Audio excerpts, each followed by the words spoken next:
right, 3, 2, 1, and go. Good evening. I hope everyone's had a pleasant day and learned as much as I have from B-Sides Idaho Right, 2020. 3, 2, 1, I'm go. Steve Kirby, and I'm a security engineer with Bright Spring Health evening. Services in Louisville, Kentucky. And I want to talk about a subject that's near and dear to my heart today, which is IT certifications and security certifications in particular. Before we get started, I want to mention that if you notice down at the bottom, there's a tiny URL address. You might want to jot that down or make a screenshot. That will get you a link to where you can download the slides, because people seem to like to do that. And it was just easier to do it this way than to worry about shuffling them back and forth. So if you want to come back and get that after the session's over, it'll be there for you to see. Might tell you a little bit about myself. I'm a former graduate student in history. Many years ago, I worked for almost 10 years as a reference librarian and kind of fell into IT work. Started off running a small Artisoft Lantastic network, sharing CD-ROM databases back in the late 1980s. And that moved on to Novell NetWare, and then discovered Unix and spent 26 years of my life as a Unix systems administrator. I've worked with some really old crusty stuff, so I won't bore you with the details, but a lot of it now is museum grade stuff. Along the way, I picked up an interest in security work, as I tell people, mostly as a means of preserving paycheck continuity, because a lot of the systems I worked on were high profile from somebody's perspective, and having a security breach would not have been a good thing. I have earned a dozen security certifications in the last few years, and that's important, especially for a talk like this, because somebody who has certifications obviously is well informed and knows what they're talking about. I've got some of mine listed there. There are others, but those will give you some idea of what I'm about. I should open with a disclaimer that the views and opinions that are expressed here are entirely my own. My employer hasn't screened them, hasn't approved them. In fact, most of the people I work with don't even know that I'm doing a presentation today. So this is entirely me, and my employer should be held blameless and all that good stuff. The question we're going to ask is, are you certifiable? And people have been telling me for years that I am. And I thought it was a compliment. I thought they were saying that it would be easy for me to get certified in IT things. I don't think that's what they meant. But the question we need to ask is, can you do it? And the answer is, of course, yes. It's not all that difficult. Certifications have a lot of advantages over formal education. For example, a university degree or maybe some specialized study. And I say that speaking from the perspective of someone who spent 25 years in higher education. I believe in it. But there are advantages that certifications offer over conventional higher education. Number one, and possibly the most obvious, is that it's faster. A 4-year degree takes 4 years. Once you get started, I guess you could possibly knock out some certifications in a matter of weeks. It's also cheaper. Higher ed is not the value it was. People I work with are stunned to find out that when I graduated from college, excuse me.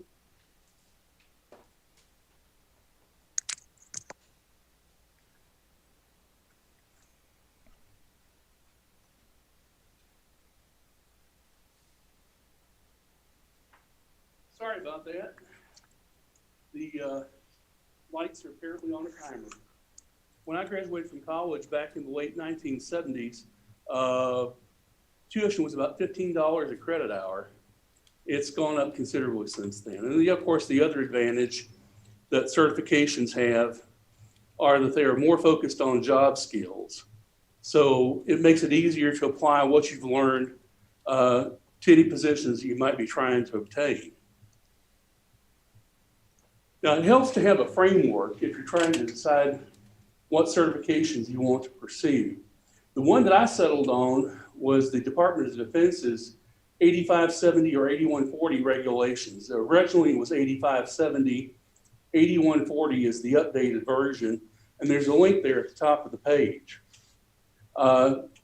It's a little bit more complicated than what I've got displayed here, but basically, these regulations divide IT certifications into two groups. One, the IAT group, which would be for technical people who do hands-on work, and the other for managers, labeled IAM.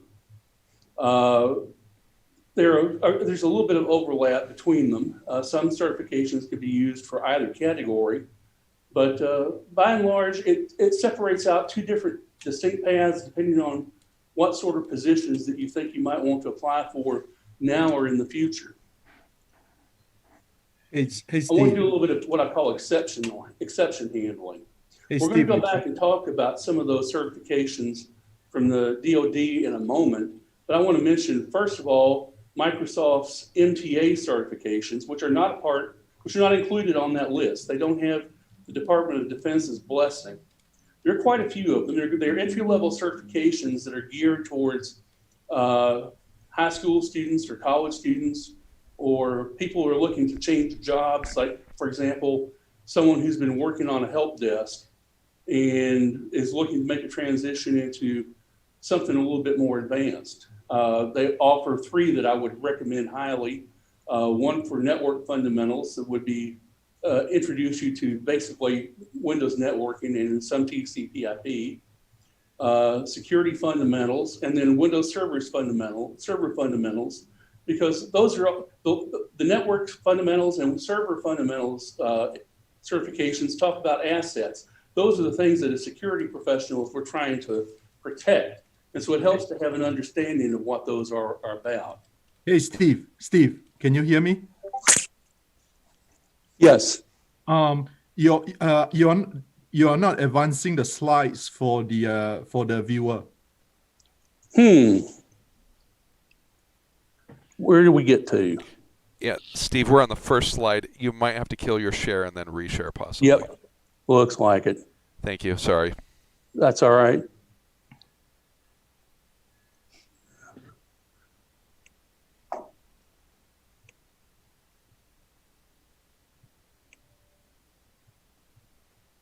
How's that? Perfect. Thanks. Good deal. Okay, and there's the DoD 8570 list that I mentioned. That's a very useful framework for selecting certifications that you might want to pursue. I mentioned Microsoft's MTA. Those are the ones that I would recommend most, but there are others in addition. For example, if you wanted to learn about SQL Server databases or other Microsoft technologies, that would be one avenue to pursue. And we'll talk about that a little bit later when we talk about strategies for pursuing certification. I also want to mention Cisco. They have recently revamped a lot of their certification program. A lot of the certificates that were listed on the Department of Defense site no longer exist or have had the names changed. One that has had the name changed is the CyberOps certification, and that one's still around, but it is an entry-level certification that would be really useful if you're looking for a career in network security. It's designed to obviously provide that sort of background. One that has kind of gone by the wayside, there used to be separate certifications for separate CCNA, they're mid-level network associate certifications for security and other tools. Those have all been combined into one CCNA exam, so you don't have that option available to you anymore. But it's useful to note that those do exist on the Department of Defense site, but you won't be able to actually take those certs any longer. Which leads us to some certification bodies. There are several that bear special attention. One would be CompTIA. the Computing Technology Industry Association, and they are a very common, very popular supplier of certification services, ranging from lower level certs like A+ or Network Plus here, which would be comparable to the Microsoft Network Fundamentals certification that I mentioned. Security Plus, which is probably the best known entry-level certification available. And then other more advanced certifications like Cloud Plus, which obviously deals with cloud solutions. There's CYSA, which is a Blue Team Cybersecurity Analyst, I believe is what it stands for, certification that teaches you how to deal with computer incidents and how to protect assets. Pen Test Plus, the name is reasonably descriptive. It is to teach people who are interested in penetration testing and offensive security. And then last but not least is the CAS Plus, which is their top level certification for people with about 10 years of experience. It is a hands-on techie certification as opposed to some others that we'll talk about here in a minute. It's not designed necessarily for people who want to be managers, but it's designed for people who want to be doers and actually be involved in day-to-day technical operations. And I possess that one and value it very highly. One neat thing that CompTIA started doing a couple of years ago is what they call stackable certifications. And what that allows you to do is combine one or two or more certifications together and derive a third certification. For example, Security Plus and their Cloud Plus certification gets you Secure Cloud Professional. So it's a way of validating that you have a skill set that transcends one particular, the confines of one particular cert. ISC squared, or the International Information Systems Security Certification Consortium, is another popular certification body, and they produce two certifications that we'd want to talk about. One is the SSCP, the System Security Certified Practitioner, that is an entry to intermediate level certification, and it may be one of the best values on the certification market. You could take this test for about $250, as opposed to over $300, I think, is the standard asking price for most of CompTIA's certs. Some are even more expensive than that. ISC Squared also offers the CISSP, or Certified Information Systems Security Professional, and that is probably the gold standard for advanced security certifications. A lot of people I know have that's on their professional bucket list. They want to achieve that certification. Once they have done that, they feel like they will have gone as far in their profession as they need to go. A possible alternative to ISC Squared is ISACA, which formerly had a long name and decided sensibly to change it to just ISACA. And they offer three certifications that I'd like to mention. The first is a relatively new one, the CSX Cybersecurity Fundamentals, which is an entry-level certification, but it's not as basic in its approach as, say, Security Plus or the Microsoft cert. I thought it was a little bit more difficult when I looked at the sample questions. The nice thing about this is that as opposed to some other certification bodies, you don't have to, there's no continuing education requirement. So in addition to getting the ISACA name behind it, you don't have to go through and have continuing education in order to keep the certifications current. Virtually all CompTIA certifications and all of the ISC Squared certs do have that requirement. The high-level cert most common high-level cert from ISACA would be the CISM or CISM, the Certified Information Security Manager. And that's another popular one that would be a counterpart to the CISSP. I know a lot of people who have both. Apparently, there's a lot of overlap in the study. So if the folks I know have gotten one and immediately launched into prepare for the other, because it cut down on the amount of study time. And then last but not least is the CISA, or Certified Information Systems Auditor. And that name is pretty much self-explanatory. It's designed for auditors or people who want to take charge of ensuring compliance and systems management. So there we've got a very brief outline of a possible set of security certification path. You might want to begin with something like the Microsoft MTA or Cisco CyberOps or some of the lower level CompTIA certifications, and spend the first 2 to 5 years of your career building out a foundation based on those certs. And as you get a little bit more experience, you could then start to look at things like the CYSA Plus or Pentest Plus, even Cloud Plus, or the SSCP. And as a capstone, once you've got to maybe the 10 to 12 year experience mark, you might want to look at something like CAS Plus or the CISSP or CISM, if you decide the latter two would be if you perhaps wanted to go into management. I should make a little bit of a mention about potential online training providers, because some of these certifications can be quite expensive to prepare for unless you do it yourself or do something other than the vendor supplied training. There is a nice market in vendor supplied training, and the market can be quite substantial. One source for training that I would recommend would be Pluralsight.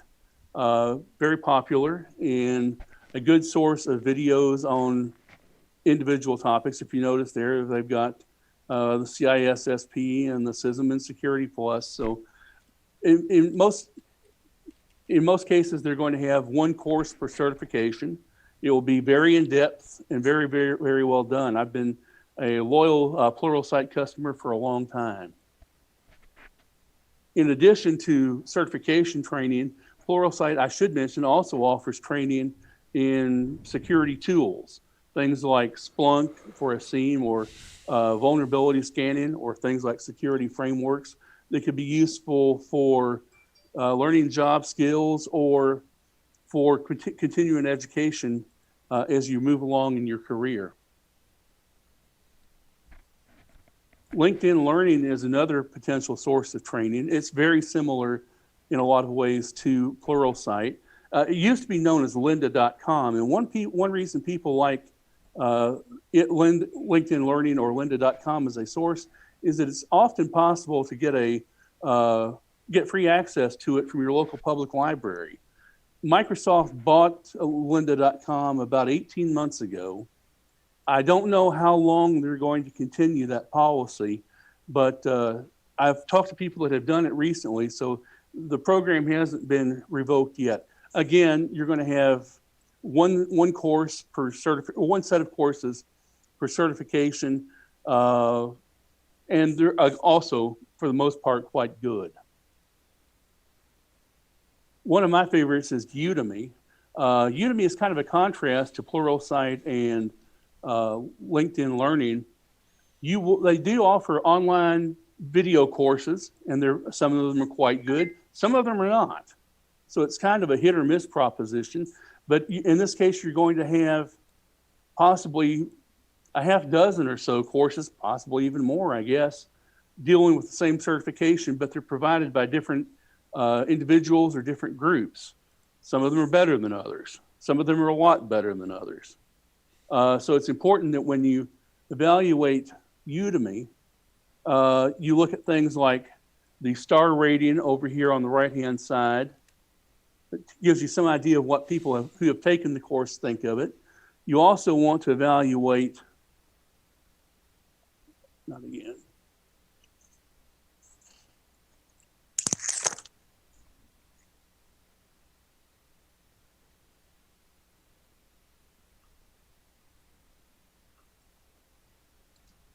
You also want to evaluate the last update, because some of these courses can take several years to develop, and they go out of date from time to time. Sometimes they get left out on Udemy for purchase, even though they're dealing with an older version of the certification.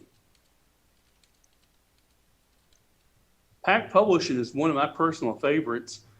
In addition to their relatively inexpensive subscription price, you can actually buy a lot of courses that are available through Udemy and download them and take them with you on your laptop. With Pluralsight and LinkedIn Learning, you can download to mobile devices. I don't recall if they have applications for PCs and Macs or not, but with Packt, you can get a subscription that would cover a subset of what's on Udemy anyhow. And in addition to that, you get access to print with the electronic books to go along with the videos. I will mention a few instructors and publishers that I'm fond of. These folks are both on Packt and on Udemy. Jason Dion would be one. Mike Myers and Total Seminars would be another, and Thor Peterson, who specializes in the advanced level certifications like CISSP and CISM, would be a third. Cybrary is one that a lot of folks are familiar with. They've recently changed their business model, and I don't recommend them as highly as I used to. They've got some good material, but it can get a little pricey these days. It used to be well known because the training was free and you paid for certificates of completion, but that has changed. And last but not least, I want to mention Professor Messer, who offers courses through his own website and then on YouTube, free of charge. He makes his money from selling course notes and other study materials, printed study materials. I haven't actually taken any of his courses, but I know several people who have, who swear that they're quite good. So I recommend him very highly. So to wrap up and summarize what we talked about, credibility as a security professional comes from a combination of experience and credentials. The two are not competing, they're complementary. Lower level certs like credentials complement experience, but they don't replace it, and vice versa. I think systems and networking experience is essential for security work because they're a large part of the assets we are protecting. So it's important to have a good fundamental background in both systems and networking if you want to be a security professional. Things like patching, hardening, and configuration skills can be reinforced with security certifications.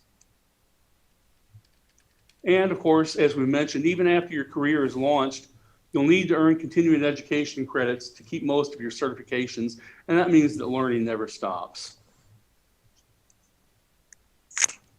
Hopefully this brief chat has provided an overview of a potential framework for chasing security certifications and a reminder of some of the excellent low-cost means of learning. I think we have a few minutes left. I'll be glad to field any questions. Yeah, sure thing, Steve. Thank you. Very good information. Great resources there. There is a question that we do have. I've transcribed it in there. Okay. Also, I noticed, yeah, you need to tell your company to pay the power bill there. I noticed the No kidding. lights went out a couple times. We were thinking maybe like put a Roomba and put maybe a broomstick with a witch riding it or something around in the background. I think it would take something like that. I wasn't prepared for that because we moved out. I moved out of this building for a year, and when I left, the lights would stay on in perpetuity. If I turned them on, they stayed on. Apparently, that has changed while I was gone. Well, maybe we can hack into the light system. Well, better not do that. So let's get to the questions. Question here. So you mentioned a lot of learning resources. Is there a starting place for any particular learning resources you would recommend for somebody just starting out? Like one of those you mentioned, maybe the starting place. I would default towards Pluralsight in all likelihood. It's not terribly expensive. If you want to buy a monthly account for it, it's about $30. I think LinkedIn Learning is about $25. And if you want to gamble on one of the Udemy courses, you can often find them on sale for $10 to $15. And the nice thing about Udemy is that once you have access to the course, you've got it for life. It never expires. Whereas Pluralsight and LinkedIn are subscriptions that require an ongoing commitment. But I would probably start with one of those three. That's a good point. You could buy them a la carte depending on what you're interested in, or if you want a Yes. subscription model, you could do that as well and just kind of go for the whole thing. Whichever works best for you. All right. Also relating to that, if you're really interested in just certification, say you're interested in CISSP, is there a particular one of those learning resources that might be better than another? Well, the fellow who wrote the CISSP training for ISC Squared is the one who does the CISSP preparation course for Pluralsight. That would probably be a good one to start with. For Security Plus, I enjoy Jason Dion's is quite good. The one that Mike Myers has produced is quite good. I would recommend either of those for folks who are looking for an entry level. Thor Peterson, I mentioned, who's on Udemy and available through Packt Publishing, does a great job for CISSP and CISM, but doesn't do any of the entry level certifications. So, and Professor Messer for Security Plus or Network Plus would be hard to beat because those resources are available for free, for no charge. All right, excellent, very good. Good resources. Any last words in summary? No, I think that's all I've got for tonight. I probably need to get out of here before the lights go out again. Good call. All right, with that, thank you very much, Steve. Excellent information. Thank you. Thank you.